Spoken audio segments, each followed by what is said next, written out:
Today we are going to talk about the Cushing's reaction. What is basically Cushing reaction?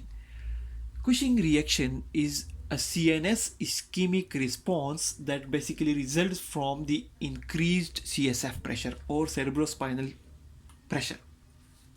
So, in the last lecture, we discussed that a CNS ischemic response is basically increase in the arterial pressure when the blood flow to the brain in itself is decreased.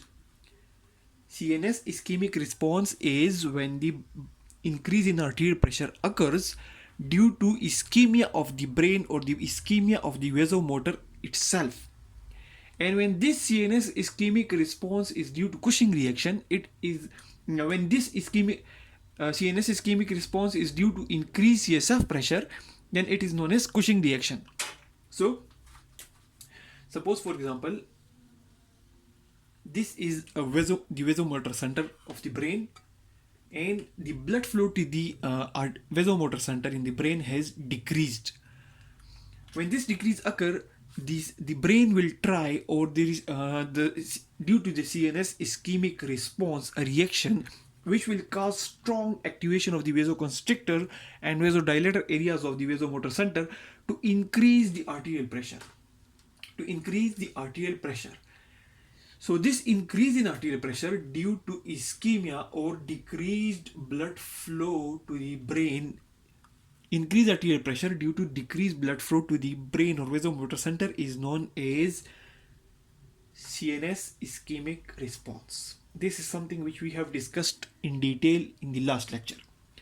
Now, when the same CNS ischemic response occur due to increase in CSF pressure,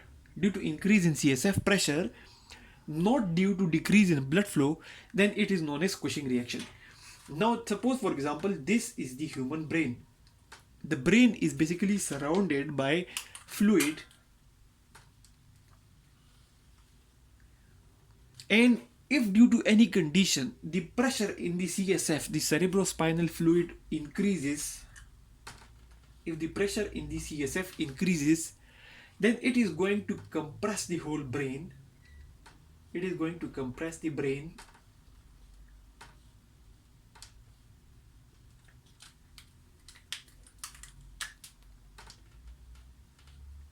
When it compresses the brain, it also compresses the blood vessels.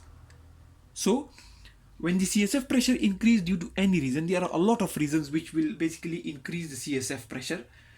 It basically compresses the brain, and it also compresses the blood vessels of the brain. The blood flow to the brain decreases, but it decreases due to the increase in CSF pressure.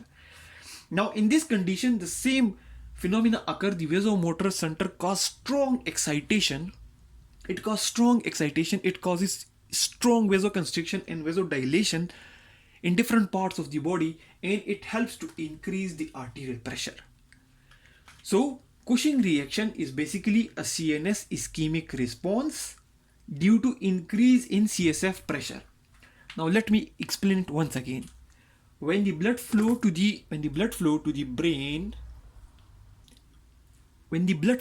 brain decreases, then the vasomotor center cause strong excitation of the vasoconstrictor and vasodilator areas, and it tries to increase the arterial pressure to restore the blood flow.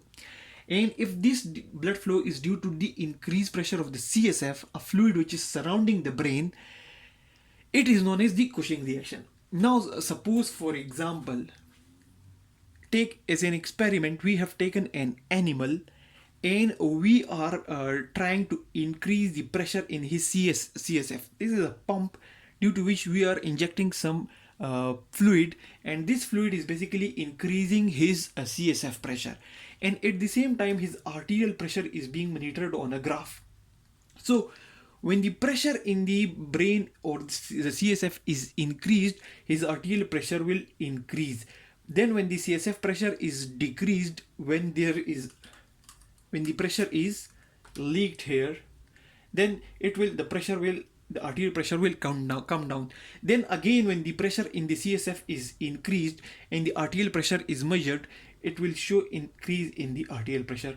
So, and the arterial pressure basically increase and decrease according to the increase or decrease in the CSF pressure. Here is the CSF, and the pressure in CSF is being increased with this pump, and at the same time arterial pressure is being monitored on a paper. So when the CSF pressure increases, it basically cuts off the blood supply to the brain. When CSF pressure increase, it basically cuts off the blood supply to the brain. The arterial pressure then increases. The arterial pressure increases more than the CSF pressure to restore the blood supply. So the purpose of the Cushing reaction, is to increase the arterial pressure,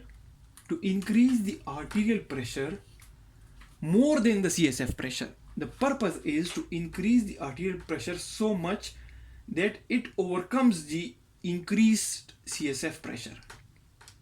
If the increased CSF pressure is 100 mm of mercury, the arterial pressure will have to become like 120 mm of mercury to overcome this increased pressure, so that the blood flow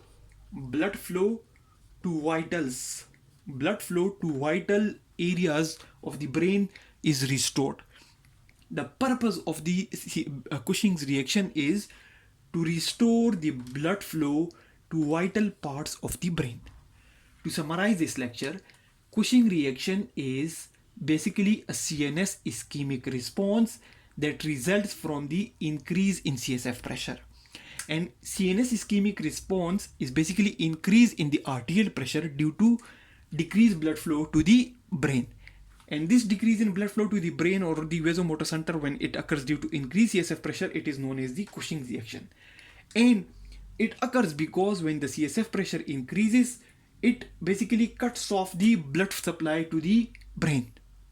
It cuts off the arterial supply or the blood supply to the brain.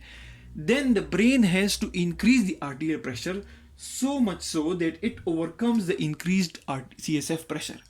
When the arterial pressure increases so much that it overcomes the CSF pressure, the blood supply to the brain is restored. And the whole purpose of the Cushing reaction is to restore the blood flow to the blood supply to vital parts of the brain. So that's all about the Cushing reaction, and it shows that the nervous regulation of the circulation. Once again, it shows that the nervous system is involved at each and every step to restore the blood supply whenever needed, and the nervous system always try to help restore the blood in any condition. Thanks a lot for watching the video.